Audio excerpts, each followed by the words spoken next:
नमस्कार, आदाब, Sat Shri Akal. News talk with VD Sameer में मेरे सभी चाहने वालों का भरपूर स्वागत है। आज का जो वीडियो लेके मैं आपके समक्ष हाजिर हुआ हूँ, ये है पंजाब में जो उपचुनाव हुए थे, उनका जो नतीजा है। पंजाब के अंदर जो उपचुनाव हुए हैं, ये महाराष्ट्र इलेक्शंस के साथ हुए हैं। 4 सीटें पंजाब के अंदर, मैं आपको बताना चाहूँगा, 4 सीटें पंजाब के अंदर खाली थी। वो खाली इसलिए हुई थी कि 4 सीटें वो जो एमएलए साहिबान थे पंजाब से, विधायक थे, उनको लोकसभा के लिए टिकट दिया गया था और वो लोकसभा के अंदर जिनको वहाँ जीत प्राप्त हुई थी, वो सीटें जो थी वो वैकेंट हुई थी 4 पंजाब के अंदर। तो इस वजह से पंजाब के अंदर 4 सीटों पे री इलेक्शन हुआ। 2 सीटें जो सबसे बड़ा एरिया आता है, सेगमेंट आता है पंजाब का, मालवा से खाली थी, एक माझा और एक दोआबा से। यानी बहुत इंटरेस्टिंग इसके अंदर ये रहा कि इसके अंदर पैन पंजाब का जो मूड है इस इलेक्शन के अंदर वो जानने को हमको मिला, क्योंकि 3 सेगमेंट हैं, तीनों जगह से जो चुनाव है वो हुआ। और डेफिनेटली ये जो एक मूड है, ये मूड इन 4 जगह का नहीं, ये पूरे के पूरे पंजाब का ही मूड है। तो चुनाव से पहले इन ये 4 जो विधानसभा की सीटों का चुनाव है, इससे पहले ये कयास लगाए जा रहे थे कि जो कांग्रेस है, स्कोर लगभग ऐसा रहेगा कि कांग्रेस 3 और 1 आम आदमी पार्टी। ये लगभग जो सारे सर्वे आ रहे थे वो यही दिखला रहे थे, क्योंकि लोकसभा चुनाव जो हाल ही में हुआ उसके अंदर कांग्रेस का जो प्रदर्शन था वो बेहतरीन रहा था और आम आदमी पार्टी जो है वो मात्र 3 सीटें ले पाई थी आउट ऑफ 13। जो 13 सीटें पंजाब के अंदर है, मात्र 3 सीटें मिली थी। और उसी कड़ी में ये लग रहा था कि आम आदमी जो पार्टी है उसको 1 या मैक्सिमम 2 सीट्स मिलेंगी, लेकिन हो गया इसका बिल्कुल उल्टा। जितने भी चुनावी सर्वे आए हैं या जितने भी सेफोलॉजिस्ट थे, मीडिया से जुड़े लोग थे, उनका जो कयास था वो बिल्कुल का बिल्कुल धरा रह गया और आम आदमी पार्टी ने 3 सीटें जीती और मात्र 1 सीट है वो कांग्रेस के पास गई। जबकि पिछली बार जो स्कोर था इन्हीं सीटों पे वो 3-1 का था, 3 सीटें कांग्रेस के पास थी, 1 आम आदमी पार्टी के पास। अब ये उल्टा हो गया, यानी बहुत बड़ा एक जो झटका है प्यार से वो लगा है कांग्रेस को पंजाब के अंदर। तो थोड़ा सा मैं आपको डिटेल में बताता हूँ कि 4 जो सीटें थी उसके अंदर डेरा बाबा नानक, गिद्दड़बाहा, चब्बेवाल और बरनाला, 4 सीटें थी। इसके अंदर जो गिद्दड़बाहा और बरनाला है ये मालवा में पड़ती है, माझा में डेरा बाबा नानक और दोआबा में चब्बेवाल। तो डेरा बाबा नानक जो थी उसमें आम आदमी पार्टी जो है वो 5700 वोट से जीती, गिद्दड़बाहा में 21,000 और चब्बेवाल में 28,000। जो बरनाला सीट जीती कांग्रेस ने वो मात्र जीती 2157, 2157, वो मार्जिन भी बड़ा कम रहा। इसके अलावा जो श्रोमणी अकाली दल है उन्होंने इस इलेक्शन के अंदर कंटेस्ट नहीं किया था और जो भारतीय जनता पार्टी है उसको भी उम्मीद थी कि कहीं 1 सीट शायद किसी कोने की उनको भी मिले। उनको ज़्यादा जो उम्मीद थी वो थी बरनाला में। 4 सीटों के अंदर डेरा बाबा नानक, गढ़दीवाल और जो चब्बेवाल है, इसके अंदर बहुत ही खराब परफॉर्मेंस रही भारतीय जनता पार्टी की। डिस्पाइट ऑफ ऑल एफर्ट्स, बहुत जोर लगाया भारतीय जनता पार्टी ने, लेकिन इन तीनों सीटों पे बहुत ही उनकी बुरी गत रही। बरनाला सीट जो थी, इस सीट के अंदर फाइट दी है भारतीय जनता पार्टी ने, नो डाउट अबाउट इट। बाकी भारतीय जनता पार्टी की जो अभी की स्थिति है पंजाब के अंदर, वो जो 10, 15, 20 साल पहले हुआ करती थी कमोवेश वैसे ही है। अर्बन एरिया के अंदर कुछ उनका वोट परसेंट है, 12-14% वोट परसेंटेज बोल सकते हो। अदरवाइज भारतीय जनता पार्टी दूर दूर तक मुझे लगता है पंजाब में किसी भी रेस में शामिल नहीं है। अब आम आदमी पार्टी को जो बेनिफिट हुआ है वो इस जो चुनाव हुए हैं इससे बहुत ज़्यादा हुआ है।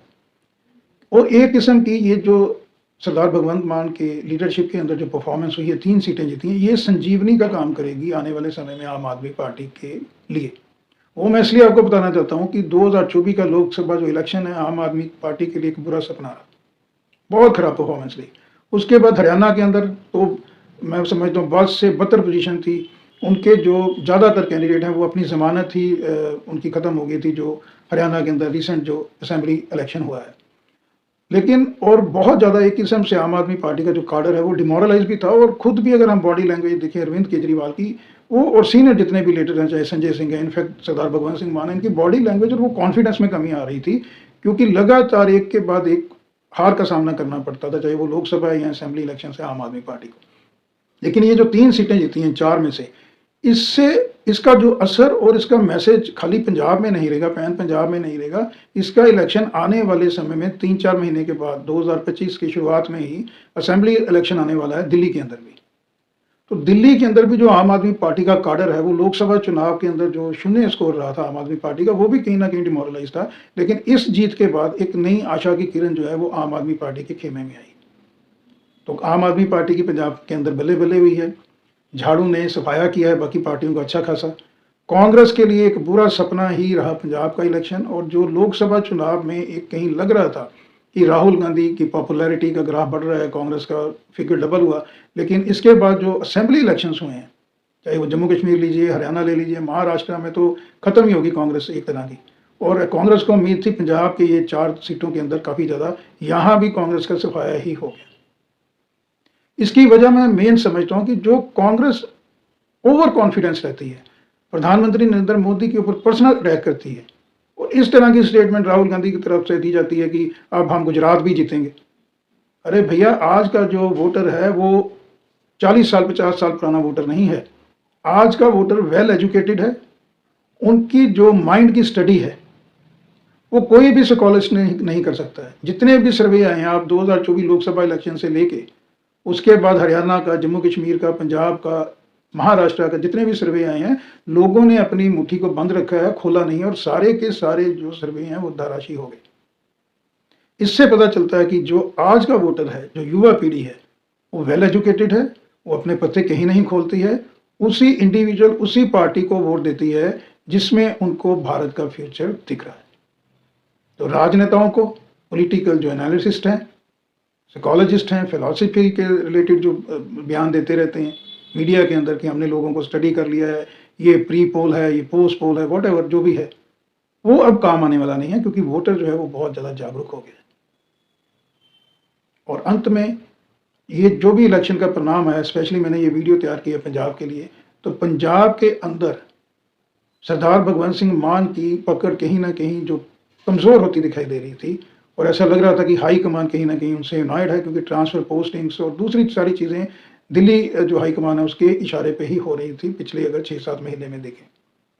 लेकिन नो डाउट इस जीत के बाद भगवंत मान का जो कद है वो बढ़ा है, उनकी पॉपुलैरिटी का ग्राफ बढ़ा है, और जिस तरह का उनका पब्लिक के साथ कनेक्शन है डायरेक्ट, ये सारी, और जो उनकी कमिटमेंट है, जो उन्होंने अपने मैनिफेस्टो में वायदे किए थे 2022 में, वो कहीं ना कहीं पूरे होते दिखाई दे रहे हैं।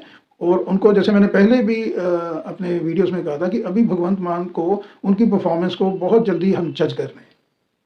1-1.5 साल के बाद ही हमको जो है पैन पंजाब उनको जज करना चाहिए। आज की डेट में जो उनकी कमिटमेंट्स थी, मैं समझता हूँ वो उसके ऊपर खरा ही उतर रही हैं। अगर देखा जाए तो 70-30 के रेशो है। तो पंजाब के लिए, पंजाब ने आम आदमी पार्टी को ये संजीवनी बूटी दी है। आम आदमी पार्टी को इसको एक्नॉलेज करते हुए पंजाब के आम जन के लिए आगे बेहतर काम करने का भी प्रॉमिस जो है उसको कंटिन्यू आगे निभाना चाहिए। आज के वीडियो में इतना, फिर आगे किसी और चर्चा को लेकर आपके समक्ष हाजिर होगा। तब तक के लिए नमस्कार।